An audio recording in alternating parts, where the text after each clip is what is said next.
Hello everyone. तो जो second uniqueness theorem है उसको प्रूव करने के लिए हम जो सेकंड लेमा है उसका वो हम देखते हैं अभी। इसमें हमारे पास है, यहाँ पे दे रखा है कि let S be the multiplicative set and I be the decomposable ideal with intersection I I as minimal primary decomposition of I. और यहाँ पे दिया है कि let P I is equal to the rad of I I. ये I सारे जो हैं वो प्राइमरी आइडियल्स हैं और हमें पता ही है कि इस केस में पी आई क्या होगा, वो प्राइम आइडियल होंगे। और इनको इस तरीके से नंबर्ड किया है, रीअरेंज किया है सो दैट कि जो पहले एम प्राइमरी आइडियल हैं उसके कॉरस्पॉन्डिंग जो प्राइम आइडियल्स हैं उनकी इंटरसेक्शन एस के साथ नॉन एम्प्टी है, और आगे वाले जो आइडियल्स हैं उनकी इंटरसेक्शन एस के साथ नॉन एम्प्टी है। तो प्रूव करना है हमने, पहले ये स्टेप प्रूव करना है एस इनवर्स आई इसकी इंटरसेक्शन इक्वल और इसकी जो कंट्रैक्शन है वो इसके इक्वल। तो जो सेकंड यूनिकनेस थ्योरम है अगर आपको एग्जाम में आती है तो जो हमने पिछले लेक्चर में किया था behaviour of primary ideals under localisation, एक वो लेमा आप लगाएंगे, ये दूसरा लेमा हो जाएगा क्योंकि प्रूफ तो बहुत छोटा सा आसान सा प्रूफ है, वो आप प्रूव कर देंगे। फिर इसको देख लेते हैं अभी, ये भी बहुत आसान है वैसे तो। इसको देखते हैं, यहाँ पे हमने क्या करना है, वी शो दैट कि आई जो है जब आई इसकी इंटरसेक्शन है तो एस इनवर्स आई जो है वो उसको लिख सकते हैं I raise to power intersection I from 1 to n S inverse I I. तो सबसे पहले हम ये चीज़ प्रूव करेंगे क्योंकि एक्चुअल में हमने ये दो चीज़ें प्रूव करनी है। इसके लिए हम देखते हैं इसको, पहले हम ये चीज़ प्रूव करेंगे जो भी हमने डिस्कस की है। यहाँ पे ये वाला स्टेप प्रूव करेंगे पहले। तो एक सेकेंड बेटा, एक सेकेंड। हाँ जी, तो यहाँ पे हमारे पास आई को जो है ये एस इनवर्स आई को इसके इक्वल प्रूव करने के लिए सबसे पहले हम ए बाई एस इसका एलिमेंट लेंगे कोई जो कि देखने में ऐसा होगा, A by S which belongs to S inverse I. और इस केस में हमें पता है जब A by S inverse I को बिलोंग करेगा तो ए आई को बिलोंग करेगा, और क्योंकि ए आई को बिलोंग करता है और आई इसकी इंटरसेक्शन है सो ए इस सारी इंटरसेक्शन को बिलोंग करेगा। इसका मतलब हर एक आइडियल को बिलोंग करेगा। ये जो आई आई आइडियल्स आ रहे हैं यहाँ पे हर एक ये सारे के सारे प्राइमरी आइडियल्स हैं और ए इन सभी को बिलोंग करेगा। It means A by S जो है वो एस इनवर्स आई आई को बिलोंग करेगा फॉर ऑल आई। सो इसका मतलब हुआ कि जो ए बाई एस एलिमेंट है वो इनकी इंटरसेक्शन को भी बिलोंग करेगा। सो यहाँ से ये प्रूव हो गया कि ए बाई एस ये जो एस इनवर्स आई है वो इसके अंदर कंटेंट है क्योंकि ए बाई एस एलिमेंट हमने एस इनवर्स आई का लिया था। अब कन्वर्स देखते हैं। कन्वर्स में हम जो हमारे पास ये आइडियल है, ये इंटरसेक्शन है इनकी, उसका एलिमेंट लेके चलेंगे। तो ए बाई एस एलिमेंट लिया इस इंटरसेक्शन का, सो ए बाई एस इसका मतलब क्या है कि हर एक S inverse I I ideal को बिलोंग करेगा। सो ए बाई एस जो है वो हर एक के कॉरस्पॉन्डिंग, हर एक आइडियल के कॉरस्पॉन्डिंग, इस तरीके का जो आइडियल है उसके कॉरस्पॉन्डिंग हमारे पास इसका एलिमेंट होगा ए आई ओवर टी आई। जैसा यहाँ पे ए आई जो है वो आई आई का एलिमेंट होगा, टी आई एस का एलिमेंट होगा। सो ए बाई एस जो है इसके इक्वल होगा फॉर ईच आई।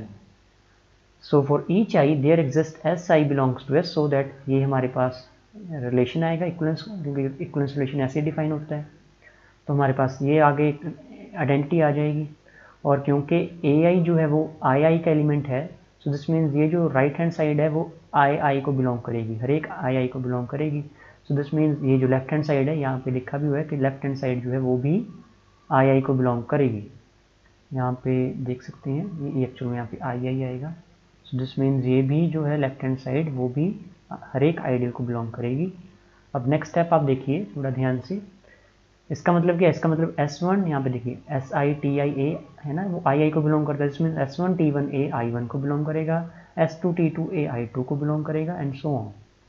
और यहाँ पे आपने ये चीज़ समझनी है कि S1 भी S का एलिमेंट है, कैपिटल S का, टी जो ईच एस आई है वो भी कैपिटल S का एलिमेंट है, जो ईच टी आई है वो भी कैपिटल S का एलिमेंट है। अब यहाँ पे ये चीज़ समझिए, जो आगे वाला स्टेप है इस स्टेप को थोड़ा ध्यान से समझिए, क्योंकि S1 T1 A I one को बिलोंग करता है, और अगर हम यहाँ पे S1 T1 ए को साथ में इसके अगर हम S2 T2 लगा दें, S3 T3 लगा दें, ऐसे चलते चलते SN TN लगा दें, वो भी I1 को बिलोंग करेगा क्योंकि ये एलिमेंट I1 को बिलोंग करता है। और ये बाकी के सारे एलिमेंट रिंग में तो हैं ही, तो अल्टीमेटली इन्होंने I1 को बिलोंग करना है। सो कहने का मतलब कि यहाँ पे a इंटू, इसको थोड़ा रीराइट करें, a into S1 T1 S2 T2 ये सारा I1 को बिलोंग करता है। एक बार फिर से समझ लीजिए, ये वाला एलिमेंट I1 को बिलोंग करता है, मतलब ये वाला एलिमेंट ये हमने अलग से लिखा ना, ये I1 को बिलोंग करता है, और इस एलिमेंट के साथ अगर हम इनको भी मल्टीप्लाई कर देंगे तब भी वो I1 में रहना है। सो इट मीन्स, इसको अगर हम देखें एक के यहाँ पे मतलब कि क्योंकि कम्यूटेटिव रिंग है, S1 T1 S2 T2 ऐसे चलते चलते Sn Tn साथ में A आया, वो I1 में रहना है। सिमिलर लॉजिक यहाँ पे है, क्योंकि S2 T2 A I2 को बिलोंग करता है, तो इसके साथ अगर हम S1 T1 और S3 T3 up to Sn An इस एलिमेंट के साथ मल्टीप्लाई कर दें, वो I2 में रहेगा। सो अल्टीमेटली वो एलिमेंट भी ऐसा होगा देखने में जो कि I2 में रहेगा। वही कंसेप्ट यहाँ पे लिखा है एक ही लाइन में। ये सारा आपने समझना है, लिखने की ज़रूरत नहीं है, ये जो मैंने अलग से बताया आपको, सिर्फ समझना है आपने। तो हमारे पास ये चीज़ आ गई कि S1 T1 S2 T2 up to Sn Tn A वो हर एक आइडियल को बिलोंग करेगा, विच मीन्स कि वो इनकी इंटरसेक्शन को बिलोंग करेगा। और इंटरसेक्शन क्या है, वो I है, हम प्रूव कर चुके हैं ऊपर, यहाँ पे हम प्रूव कर चुके हैं। यहाँ देख लेते हैं एक बार, कैस इनवर्स I जो है यहाँ पे, एक सेकंड बेटा, अभी हाँ सॉरी, ये चीज़ तो हमें दी हुई है कि I जो है वो इसकी इंटरसेक्शन की इक्वल है, तो ये इसको इंटरसेक्शन को बिलोंग करेगा, इसका मतलब I को बिलोंग करेगा। सो जब ये एलिमेंट I को बिलोंग कर गया, नेक्स्ट स्टेप भी अब ध्यान से देखिए, इसको भूल जाइए फिलहाल, इस वाली टर्म को। ये वाला एलिमेंट I को बिलोंग कर गया, तो इस एलिमेंट को अगर हम डिवाइड करेंगे S1 T1 से लेके Sn Tn है, साथ में यहाँ पे S भी है, यहाँ पे नोट्स में आपने लिख लेना है, ये साथ में S भी है, क्योंकि अभी हमने डिस्कस किया था कि ईच SI S का एलिमेंट है, Ti भी S का एलिमेंट है, और ये स्मॉल SI ये भी S का एलिमेंट है। नीचे वाला सारा एलिमेंट S में रहेगा क्योंकि S मल्टीप्लिकेटिव सेट है।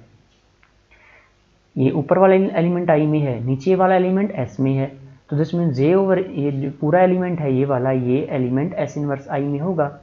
लेकिन ये एलिमेंट जो है, अब यहाँ पे देखिए नेक्स्ट स्टेप जो है, ये इसके बाद नेक्स्ट स्टेप ये आ जाएगा कि ये वाला एलिमेंट जो है वो इसके इक्वलेंट है, क्योंकि नीचे ये सारी चीज़ कॉमन है।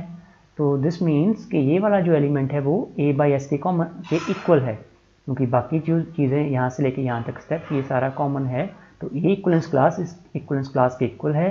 This means A by S S inverse I को बिलोंग करेगा। तो हम A बाई एस जो है वो एलिमेंट लिया था हमने इस इंटरसेक्शन का, और हमने प्रूव कर दिया कि वो S इनवर्स I को बिलोंग करता है। दिस मीन्स ये इक्वेशन 2 हमारे पास आ गई। So from equation number 1 and 2 it is quite clear कि जो S इनवर्स I है यहाँ पे, this is S inverse I, वो इक्वल है I varies from 1 to n S inverse I इसके इक्वल है। ये हमने पहले प्रूव कर दिया। अब हम नेक्स्ट चीज़ देखते हैं, इसको थोड़ा रब कर देते हैं यहाँ पे। नेक्स्ट जो है, क्योंकि हम मेन जो प्रूफ है उस पर ध्यान देते हैं। मेन प्रूफ हमने क्या करना है, मेन हमने ये दो जो चीज़ें हैं वो प्रूव करनी है, ये दो चीज़ें हम प्रूव करेंगे मेन। और इसको प्रूव करने के लिए पहले हमने ये चीज़ प्रूव की थी बेटा, अभी तक हमने पहले ये चीज़ प्रूव की है कि S इनवर्स I इसके इक्वल है। अब हम देखते हैं जो मेन प्रूफ हमने करना है। हमें पता है यहाँ पे कि जो m+1 से आगे वाले जो आइडियल्स हैं, ये जो इंडिसेस हैं m+1 से लेके n तक इंडिसेस हैं, उन इंडिसेस के लिए आप पढ़ सकते हैं स्टेटमेंट में, उन इंडिसेस में जो ये इंटरसेक्शन है S और Pi की वो नॉन एम्प्टी है। और लास्ट थ्योरम में हमने किया था कि जब इंटरसेक्शन नॉन एम्प्टी हो तो उस केस में जब हम S इनवर्स, यहाँ पे आप देख सकते हैं लास्ट थ्योरम का हमने यहाँ पे यूज़ जो है वो यूटिलाइज करना है। सो अकॉर्डिंग टू द जो प्रीवियस थ्योरम है, ये यहाँ पे लिखा भी हुआ है कि इस केस में हमारे पास S inverse II is equal to S inverse R हो जाएगा, क्योंकि इस केस में हमें पता है कि जो S की जो इंटरसेक्शन है विद II वो यहाँ पे हमारे पास इंटरसेक्शन नॉन एम्प्टी है, जब I की वैल्यू m+1 और n के बीच में है। तो ये चीज़ हम लास्ट थ्योरम यूज़ करके हमारे पास ये रिजल्ट आ गया for I varies from m+1 to n। It mean जो S इनवर्स I है, क्योंकि अभी हमने वो अप टू n प्रूव किया था, और क्योंकि जो m+1 से आगे वाले I हैं उनके लिए तो ये चीज़ इंटरसेक्शन जो है वो रिंग की इक्वल ही आ गई। सो जो ये आइडियल हैं, आगे वाले जो आइडियल हैं m+1 से लेके आगे के आइडियल, वो इंटरसेक्शन में कंट्रीब्यूट नहीं करते, क्योंकि वो पूरी की पूरी रिंग हो जाएगी, तो वो इस इंटरसेक्शन में कंट्रीब्यूट नहीं करेंगे। क्योंकि आप देख सकते हैं कि अगर हमारे पास कोई आइडियल I है, फिर आगे J है, साथ में पूरी की पूरी रिंग ले रहे हैं, को इंटरसेक्शन, तो एक्चुअल में आई इंटरसेक्शन जे ही रहना है, आर का कोई रोल नहीं रहेगा यहाँ पे, तो वही ये कंसेप्ट है। तो ये एक्चुअल में intersection up to M ideals जो है वो रिड्यूस हो जाएगी। यहाँ पे जो है हमने लिखा होगा, हाँ ये अप टू एन थी जो एक्चुअल में अप टू एम ही रहेगी, क्योंकि बाकी के जो आइडियल्स हैं आगे वाले वो इस इंटरसेक्शन में कंट्रीब्यूट नहीं करेंगे, क्योंकि वो पूरे की पूरी रिंग ही हो जाएगी वहाँ पे। तो एस इनवर्स आई जो है वो इसके इक्वल आ गया। तो ये चीज़ हम पहले प्रूव कर चुके हैं। अब आगे हमने क्या प्रूव करना है कि जो इनकी कंट्रैक्शन हम लेंगे वो इसकी कंट्रैक्शन के इक्वल है। आगे हम ये वाली स्टेटमेंट प्रूव करेंगे, ये जो स्टेटमेंट है कि जब इनकी कंट्रैक्शन लेंगे वो आई आइडियल्स की इंटरसेक्शन के इक्वल है। तो इसके लिए हम पहले जो है यहाँ पे ये पहले ये चीज़ शो करेंगे कि जो एस इनवर्स आई की कंट्रैक्शन है वो इसके अंदर कंटेन्ड है। फिर हम प्रूव करेंगे कि जो एस इनवर्स आई की जो यहाँ पे आप देख सकते हैं, कन्वर्सली हम प्रूव करेंगे कि जो इसकी इंटरसेक्शन है यहाँ पे एस इनवर्स आई की कंट्रैक्शन जो है वो इसके अंदर कंटेन्ड है, ये चीज़ प्रूव करेंगे। तो ये आपस में इक्वल प्रूव हो जाएंगे। फिर आगे मेन ये रिजल्ट हमारा प्रूव हो जाएगा। अब यहाँ पे देखते हैं हम, यहाँ तक हम आ चुके हैं कि एस इनवर्स आई जो है वो इनकी इंटरसेक्शन है। अप टू एम आइडियल्स हम ले रहे हैं, आगे के आइडियल्स देने की ज़रूरत नहीं है। पहले हम ये रिजल्ट प्रूव करते हैं। इस रिजल्ट के लिए हमने ए एलिमेंट उठाया एस इनवर्स आई की कंट्रैक्शन का। सो ए बाई वन इसको बिलोंग करेगा, ये हमने लास्ट लेक्चर में भी हमने समझी थी ये चीज़। तो ए बाई वन जो है एस इनवर्स आई को बिलोंग करेगा, लेकिन एस इनवर्स आई इनकी इंटरसेक्शन है एम आइडियल्स की, एस इनवर्स आई आई की, तो इसको बिलोंग करेगा। It means A by one जो है वो हर एक आइडियल, इस तरीके के हर एक आइडियल को बिलोंग करेगा where I varies from 1 to m। So A by one जो है वो इस देखने में इस जैसा होगा, जहाँ पे जो बी आई है वो आई आई का एलिमेंट होगा, टी आई एस का एलिमेंट होगा।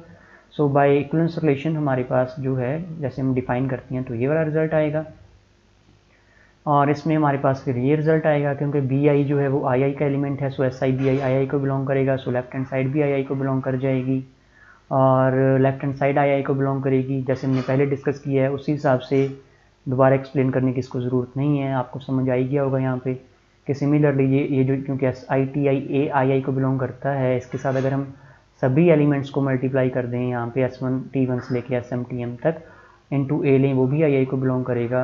जब इसके नीचे इसको डिवाइड करते हैं इस एलिमेंट से, यहाँ पे हमें एस लिखने की साथ में ज़रूरत नहीं है, वो ये एलिमेंट जो है ये एलिमेंट किसको बिलोंग करेगा, एस इनवर्स आई आई को। लेकिन ये एलिमेंट ए बाई वन के इक्वलेंट है, ये क्लास इक्वलेंट है, देयरफॉर ये वाला एलिमेंट भी एस इनवर्स आई आई को बिलोंग कर जाएगा where I varies from 1 to m।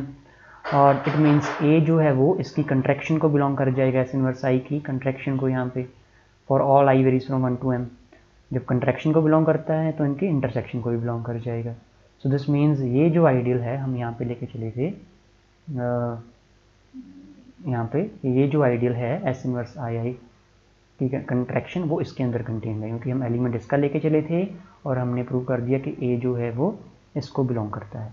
अब कन्वर्स देख रहे हैं, कन्वर्सली हमने इसका एलिमेंट उठाया ए, तो ए जो है वो हर एक को बिलोंग करेगा जो कंट्रैक्टेड आइडियल है यहाँ पे एस इनवर्स आई आई। तो उस केस में ए बाई वन जो है वो हर एक एस इनवर्स आई आई को बिलोंग करेगा for all I varies from 1 to m। तो ए बाई वन जो है वो इनकी इंटरसेक्शन को भी बिलोंग करेगा। जब इंटरसेक्शन को बिलोंग करेगा तो ए जो है वो इनके कंट्रैक्शन को बिलोंग कर जाएगा एस इनवर्स आई को, क्योंकि एस इनवर्स आई की इनकी जो इंटरसेक्शन है वो एस इनवर्स आई के इक्वल है। सो इसका मतलब ये इसमें कंटेन्ड है, तो आपस में ये इक्वल हो जाएंगे। तो यहाँ तक हम कर चुके हैं। अब हमें पता है कि जो पहले एम आई इंडिसेस हैं उसके कॉरस्पॉन्डिंग जो एस और पी आई की इंटरसेक्शन है वो एम टी है, और लास्ट थ्योरम का हम यूज़ करेंगे। सो लास्ट थ्योरम के अकॉर्डिंग जो पहले हमने लेमा किया था, क्योंकि इंटरसेक्शन एम टी है, so this means S inverse I I जो आइडियल है वो S inverse P I primary है, सच दैट ये रिजल्ट होल्ड होता है। क्योंकि हमने लास्ट लेमा जो पहला लेमा था उसमें यही चीज़ डिस्कस की थी कि जब इंटरसेक्शन एम टी हो, तो जब एस और पी की इंटरसेक्शन एम टी हो, एस और पी की इंटरसेक्शन जब एम टी है तो इस केस में एस इनवर्स आई जो होता है वो S inverse P primary ideal होता है, और एस इनवर्स आई की कंट्रैक्शन आई की इक्वल होती है। तो इस केस में ये चीज़ होल्ड होगी। सो दिस मीन्स ये वाला जो कंट्रैक्शन है यहाँ पे वो आई आई से रिप्लेस हो जाएगी। सो हमारे पास ये रिजल्ट आ जाएगा। जो इसका सेकंड यूनिकनेस थ्योरम है उसके लिए दो लेमाज हैं। जो इसका प्रूफ है सेकंड यूनिकनेस थ्योरम का वो हम नेक्स्ट लेक्चर में डिस्कस करेंगे। Thank you.